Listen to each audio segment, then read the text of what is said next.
جس نے دنیا کے اندر اپنے باپ کو ناراض کر لیا ہے، اس نے اپنا جنت کا دروازہ جو سب سے بڑا ہے وہ بند کر لیا ہے، اور جس نے اپنے باپ کو راضی کر لیا اس نے دروازہ کھول دیا ہے۔ تو اللہ تعالیٰ کی ذات بابرکات نے جنتیوں کے بھی مختلف درجات بیان کیے ہیں اور جہنمیوں کے بھی مختلف درجات بیان کیے ہیں۔ وَمَا رَبُّكَ بِغَافِلٍ عَمَّا يَعْمَلُونَ، اے میرے حبیب علیہ السلام، جو یہ عمل کر رہے ہیں میں ان کے عملوں سے بے خبر نہیں ہوں، غافل نہیں ہوں، دیکھ رہا ہوں اور جاننے والا ہوں کہ کون برا عمل کر رہا ہے اور کون اچھا عمل کر رہا ہے۔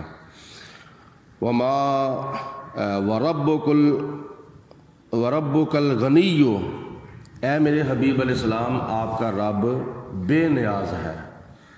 اور ہم سورۃ اخلاص میں پڑھتے ہیں قُلْ هُوَ اللَّهُ أَحَدٌ اللَّهُ الصَّمَدُ، اے میرے حبیب علیہ السلام آپ فرما دو کہ وہ اللہ ہے اور وہ ایک ہے اور وہ بے نیاز ہے۔ غنی کا معنی ہے بے نیاز، صمد کا معنی ہے بے نیاز۔ اللہ کی ذات بابرکات کو کسی کی کوئی ضرورت نہیں۔ ہم 5 وقت کی نماز پڑھتے ہیں تو اللہ تبارک و تعالیٰ پھر بھی رب ہے، ہم نہ بھی نماز پڑھیں پھر بھی وہ رب ہے، اس میں فائدہ یا نقصان ہمارا ہے۔ ساری مخلوقات اللہ کی بارگاہ میں سربسجود ہو جائے تو اللہ تعالیٰ پھر بھی اللہ تعالیٰ ہے، اور اس کو کوئی بھی سجدہ نہ کرے تو اس کی ربوبیت میں کسی قسم کا کوئی فرق نہیں آتا۔ اس میں فائدہ ہمارا ہوگا اگر ہم اللہ کی بارگاہ میں سجدہ کریں گے، اگر نہ کریں گے تو ہمارا نقصان ہوگا۔ تو اس لیے خدا تعالیٰ کو کسی کی کوئی پرواہ نہیں ہے۔ وَرَبُّكَ الْغَنِيُّ، اور آپ کا رب بے نیاز ہے، آپ کا رب غنی ہے۔ ذو الرحمہ، وہ رحمت والا ہے، اور اتنا وہ رحیم ہے، اتنا وہ کریم ہے کہ اللہ تعالیٰ اپنوں پر بھی رحم فرما رہا ہے اور بیگانوں پر بھی رحم فرما رہا ہے۔ جو اس کو مانتا ہے خدا اس کے اوپر بھی رحمت کرتا ہے، جو نہیں مانتا اللہ اس کے اوپر بھی رحمت کرتا ہے۔ یہ خدا کی کتنی رحیمی اور کریمی ہے کہ جب عصر کی نماز ہوتی ہے تو صبح کے آئے ہوئے فرشتے عصر کی نماز کے وقت چلے جاتے ہیں، اور پھر اور فرشتے آ جاتے ہیں، وہ عصر کی نماز سے لے کر فجر کی نماز تک زمین پر رہتے ہیں۔ یہ عصر کی نماز کے ٹائم اور فجر کی نماز کے ٹائم فرشتوں کا تبادلہ ہوتا ہے۔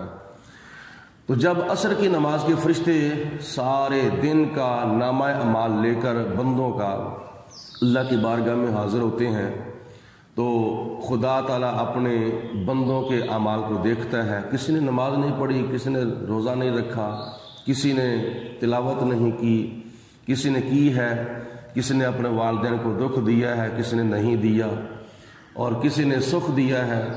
کوئی اچھا عمل کرتا تھا، کوئی نیک عمل کرتا تھا۔ سارے دن کے اندر فرشتے جو ہیں وہ عصر کی نماز کے ٹائم سارے دن کی اعمال کی جو پراگرس ہے وہ جب لے کے جاتے ہیں تو اللہ تعالیٰ اپنے بندوں کے اعمال کو دیکھتا ہے۔ فجر کی نماز کے ٹائم جب وہ فرشتے واپس زمین کے اوپر آتے ہیں تو اللہ تعالیٰ انہی فرشتوں کے ہاتھ انہی بندوں کا رزق جو ہے وہ بھیج دیتا ہے، جس نے اس کو مانا ہے اس کا بھی، جس نے اس کو نہیں مانا اس کا بھی۔ تو یہ اس سے بڑھ کر اللہ تعالیٰ کی شان رحیمی کریمی کا اور کیا اندازہ کیا جا سکتا ہے کہ اللہ تعالیٰ سب کے اوپر رحم فرما رہا ہے۔ ذو الرحمہ، وہ بڑا رحیم ہے۔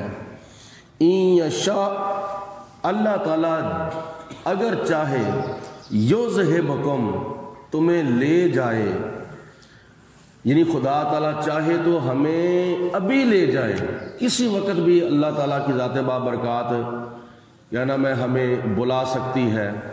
اور وَيَسْتَخْلِفْ، اور تمہیں آباد، اور اللہ تعالیٰ آباد کر دے، مِن بَعْدِكُمْ، تمہارے بعد، مَا يَشَاءُ، جس کو چاہتا ہے۔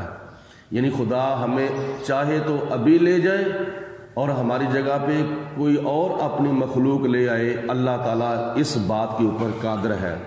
کما انشأکم من ذریۃ قوم آخرین، جیسا کہ خدا تعالیٰ نے تمہیں پہلی قوموں کی پشتوں سے پیدا کیا ہے، یعنی تمہارے آباء و اجداد تھے، اللہ تعالیٰ نے تمہیں ان سے پیدا کیا ہے، اسی طرح خدا تعالیٰ تمہارے بعد بھی کسی اور کو تمہاری جگہ پر جب چاہے آباد کر سکتا ہے۔ انما توعدون لآت، اور اللہ تعالیٰ فرماتا ہے کہ جس بات کا تمہارے ساتھ وعدہ کیا ہے وہ بات پوری ہو کر رہنے والی ہے۔ جس وقت کا تمہارے ساتھ وعدہ کیا ہے وہ وقت آنے والا ہے۔ اور کس وقت کا خدا نے وعدہ کیا ہے؟ ایک تو موت کا وعدہ کیا ہے، دوسرے نمبر پر قیامت کا وعدہ کیا ہے۔